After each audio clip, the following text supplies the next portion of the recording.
ngeen di xalaat. non duñu xalaat ñàkk la. dañuy seeti. gars sa waay ko waxoon dina toog est-ce que dina ko gëm. sa waay ko waxoon dina toog est-ce que dina ko gëm yow Baye Fall nga yow laay waxal. déedéet. sa waay ko waxoon dina ko toog est-ce que dina ko gëm.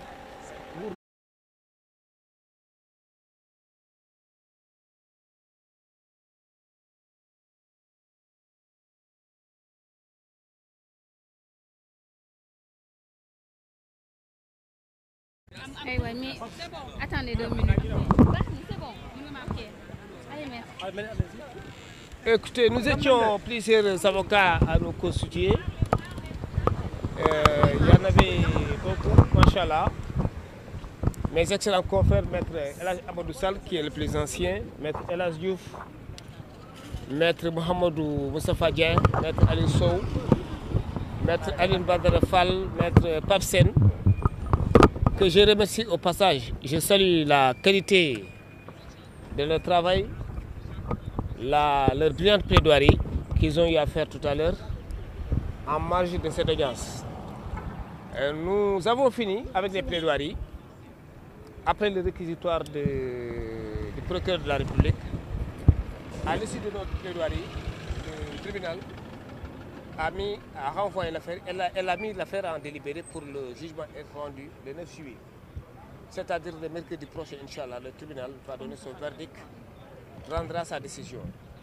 Et nous espérons que le tribunal va nous suivre en nos plaidoiries, car nous avons demandé la relaxe pure et simple à titre subsidiaire. Car à titre principal, nous avons demandé la relaxe, le renvoi des fins de la poursuite. Car nous avons estimé, je l'ai dit tantôt, en marge de cette audience, qu'il y a une structure qui est logée à l'Assemblée nationale, qui est habilitée à publier tout ce qui se passe en ce qui concerne les marchés publics dans le site officiel. Mais mieux encore, le plaignant lui-même aurait pu ou aurait dû, dans sa plainte, déposer en même temps l'élément qui le met hors de cause, qui contredit en tout cas le Sir Bachir Fofana. S'il avait la bonne information, eh bien, il n'avait qu'à la verser au débat, la joindre aux plaintes. À partir de ce moment, on aurait pu éviter tout.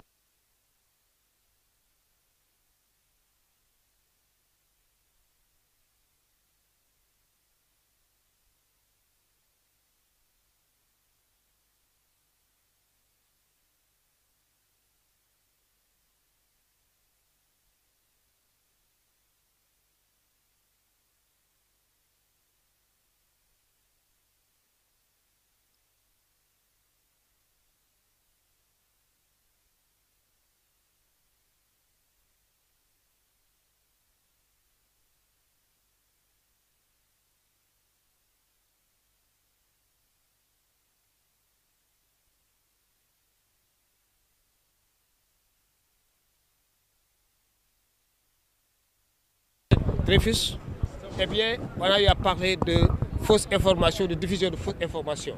Donc c'est une infraction assez anachronique à l'heure des libertés publiques, à l'heure de l'Internet. Car on ne peut pas arrêter Internet, vous savez. L'information passe aussi vite que le TikTok passe, le Facebook ou autres moyens via le net. Donc il est important aujourd'hui de savoir maîtriser tout cela en quoi faisant, en communiquant. Le gouvernement de la République du Sénégal a tous les moyens légaux qu'il faut pour communiquer à bon escient et par le canal habituel par lequel ce gouvernement doit communiquer. Il y a des structures habilitées à cet effet pour communiquer et une structure, l'ARCOP, qui est chargée de publier dans le site officiel de la République tous ceux ou toutes celles qui ont eu à bénéficier d'un marché public, car il s'agit encore une fois des deniers publics qui met en relief un montant assez important des véhicules pour un montant assez important de 8 milliards 250 millions. Et c'est tout à fait normal donc que l'opinion publique soit informée. Et ce que a voulu le Sir Bachir Fofana, qui, je le précise encore une fois, n'était animé que d'une belle intention, ok, louable, d'informer les concitoyens sénégalais. Les pauvres, ils ont besoin de savoir à quoi sert leur argent, les impôts. Ils sont affectés à l'achat de quel véhicule. Et vous savez que le marché interdit de spécifier le type de véhicule qu'on doit acheter. Le marché ne dit pas acheter un véhicule de marque Toyota, non. Peut-être une berline ou un véhicule de 4x4, mais pas Prado, Toyota ou autre genre. Voyez-vous? Donc des pans entiers de la procédure ont été quand même violés. Et je pense que le moment opportun, cette affaire sera traitée avec la plus grande rigueur qui soit, en appelant en cause, en mettant sur la scène toutes les personnes concernées. Il y a des choses qu'on ne peut pas dire à travers les médias. Je respecte beaucoup l'institution du judiciaire que j'incarne au même titre que celle-ci est incarnée par les excellents magistrats qui ont eu à prendre cette audience dans un calme serein, même si en marge de cette audience, ils ont cherché à faire renvoyer cette affaire. Mais n'eût été l'intervention de mes excellents confrères, encore une fois, M. Mohamed Moustapha Diaye et Aliou Sow, qui ont fait suspendre l'audience à leur demande, eh bien, on aurait pu renvoyer cette affaire. Mais fort heureusement, le juge est revenu à de meilleurs sentiments, si je puis parler ainsi. Et qu'est-ce qu'il a fait? Il a retenu l'affaire et il a évoqué. Bachir Fofana a répondu à toutes les questions avec calme et sérénité. Nous, avocats également, nous avons eu à poser les questions en rapport avec cette affaire. Et le juge a écouté le procureur en son réquisitoire, il a écouté les avocats en leur plaidoirie. Enfin, il a mis l'affaire en délibéré pour le jugement être rendu en principe, Inch'Allah, le mercredi 9 juillet. 6 mois, donc on ferme le réquisitoire du procureur. 6 mois. Oui, le procureur de la République a été ferme, a été très sévère.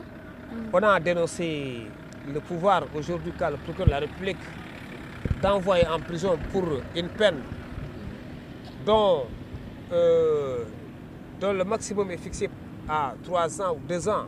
Vous savez, le procureur n'a pas le droit de placer sous mandat de dépôt. On profite encore de la tribune de l'occasion pour en appeler. On a parlé des assises. Justement, il est aujourd'hui plus que nécessaire de mettre sur place un juge des libertés et de la détention. Car le procureur de la République a trop de pouvoir. En France, avant d'envoyer un prévenu en prison, il y a ce que l'on appelle un juge de la liberté et de la détention, qui est là, qui apprécie la demande du procureur de la République et celle du juge d'instruction. C'est-à-dire que c'est un juge arbitre. Ici, au Sénégal, on ne l'a pas. La preuve en est que, je l'ai dit tantôt, il a été placé sous mandat de dépôt le vendredi. Or, dans la pratique, dans la rigueur de la pratique et des lois et règlements en vigueur de ce pays, dans ce pays, il devrait être jugé normalement le vendredi. Mais, contre toute attente, il a été programmé pour mercredi, c'est-à-dire aujourd'hui.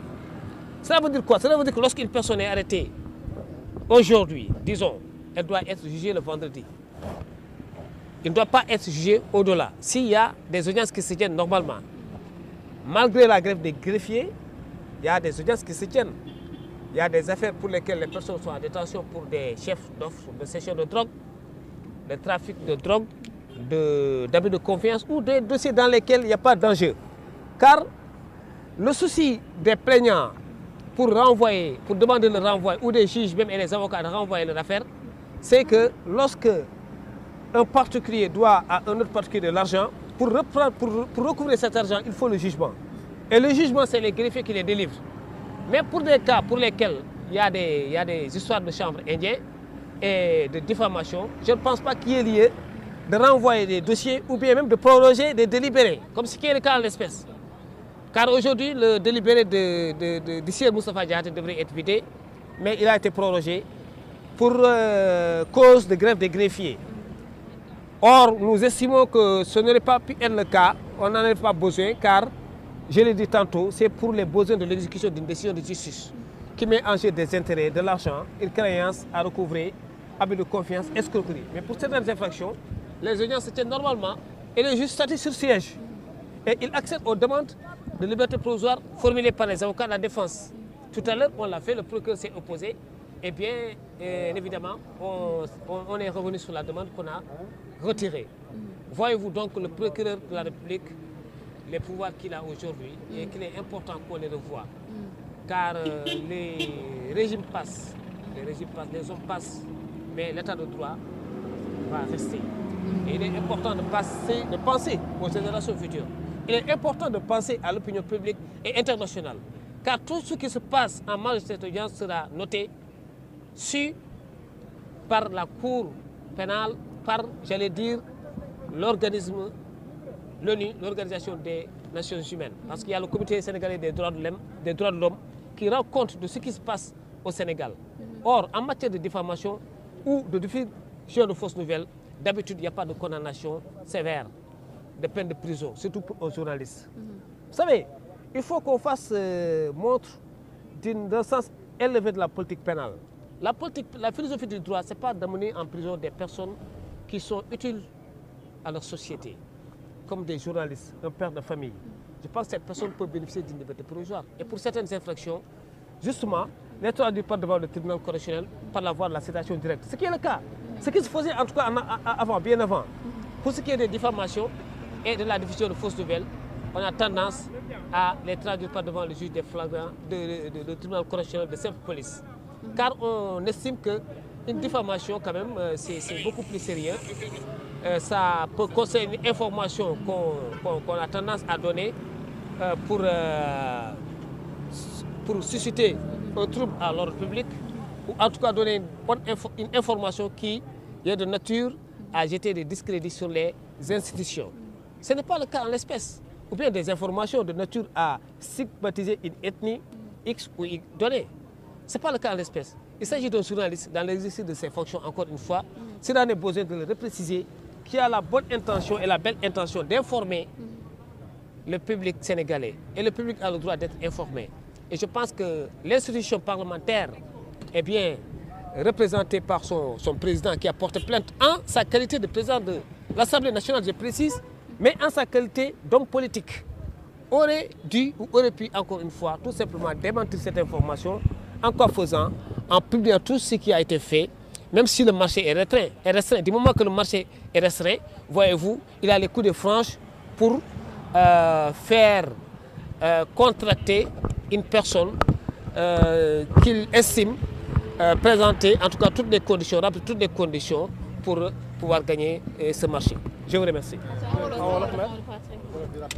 waaw maa ngi leen di gërëm xaar bi yàgg na parce que dossier bi dafa jël temps ay avocats yu bëri ñoo plaidé doon dossier bi tey maak samay confrères yi ay avocats yu xarañ yu mën seen liggéey yu rigoureux ma commencé sama ancien maître El Hadj Amadou Sall maître El Hadj Diouf maître Mouhamadou Moustapha Dieng maître Aliou Sow maître Pape Sène ñoom ñëpp plaidé nañu dossier bi procureur bi mu jëlee parole sànq dafa requérir 6 mois dont 3 mois ferme bon ñun nag bi ñu waxee sànq maag samay naataango avocat yi dañ ne loolu teguñ ko ci droit li ñu jàpp mooy que ne dañu war a renvoyer ba sur des fins de la poursuite maanaam dañ ko war a bàyyi tout simplement purement et simplement dañ ko war a relaxer parce que jàpp nañu infraction diffusion de fausses nouvelles maanaam tasaare ay xibaar yu warul amul te yaakaar naa ne maag avocat yi démontré nañ ko wane nañ ko lu tax amul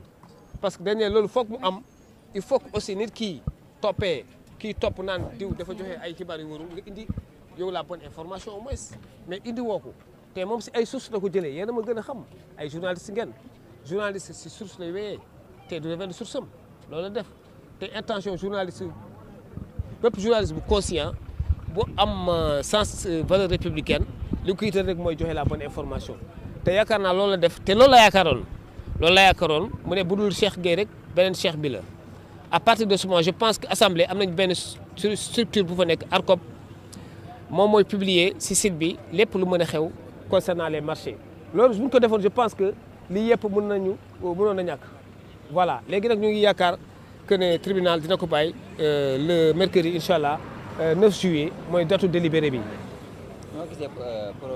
réquisitoire procureur bi. réquisitoire dafa sévère moom laa wax léegi que ne dañu war a xoolaat bu baax pouvoir yu procureur am si mim réew comme France par exemple dañu war a après les assises yi ñu jógee mettre en place un juge de la détention et de la liberté pour permettre à ce que avant procureur di jël yenn décision boo xamante dafa sérieux yóbbu nit prison ñu am benn juge arbitre bu joxe ndogal wala kii est-ce que jar na yóbbu prison wala jarul yóbbu prison. Bachir Fofana est-ce que jar na yóbbu prison je ne pense pas c'est un journaliste keroog bi ma koy gis si ba sax mu ngi sëgg si benn livre di lire xam nga ma ne ko yow lan la mu ne ma non xanaa bëgg xam-xam rek ak bëgg informer samay naataangoo population ci laa ne nag kii il est de bonne foi kii c'est un bon journaliste est-ce que kooku jar na yow prison yaakaaruma ko la meilleure solution c'était ñu communiquer communication c'est extrêmement important te gouvernement état dafa puissant am na les structures habilitées communiquer wax la bonne information te yaakaar nañ loolu la waroon demee jërëjëf maa ngi leen di gërëm di leen sant hey.